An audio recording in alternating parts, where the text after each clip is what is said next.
Now clearer in my mind than it has ever been before that I was actually not anxiously attached in my anxious avoidant dance, but I was emotionally healthy, normal, and craving companionship, craving the back and forth communication of a normal relationship.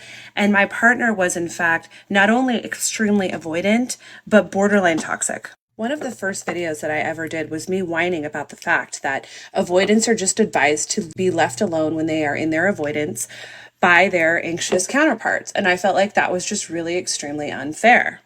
This had been after months and months of me trying to come at him in a reasonable way, express what I needed, take ownership for the parts where I was showing up as a wounded person, and just trying to get him to at least come a little closer to halfway, not even making it halfway towards me, but making it maybe a quarter, and him repeatedly refusing to do so. And not only that, not accepting any responsibility for the ways that he showed up in his avoidance, and really just telling me that I needed to do more of my inner work so that I could show up less anxiously attached. Anyway, as I started doing the work in the relationship to heal my anxious attachment, I started to realize that more and more he was not doing his work. I'm not saying that all avoidants show up the way he does and don't do their work and refuse to do their work. But if the crux of an avoidance issues are that they are terrified of emotions and that emotions trigger them, really, how much work are they doing to learn how to heal their avoidant attachment and come closer to you as an anxiously attached person?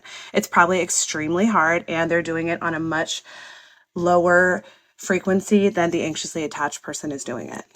In my case, he wasn't doing any work to heal his avoidance. So here I was out here listening to all the pundits, reading all the books, listening to all the podcasts on how to heal my anxious attachment and labeling myself as so. And he was doing nothing to heal his avoidance, to be able to come closer to me and show up in the ways that I needed to feel safe. So if you're looking at a situation like mine, we can ask the question, are we in an anxious avoidant dance anymore? If every time that we are both triggered, I am keeping my mouth quiet, dealing with my anxious attachment, going inward and trying to self-soothe and not trigger him with my heavy emotions, and he's just running off into avoidance, who exactly is doing the most work and who exactly is trying to self-soothe and who's kind of doing nothing?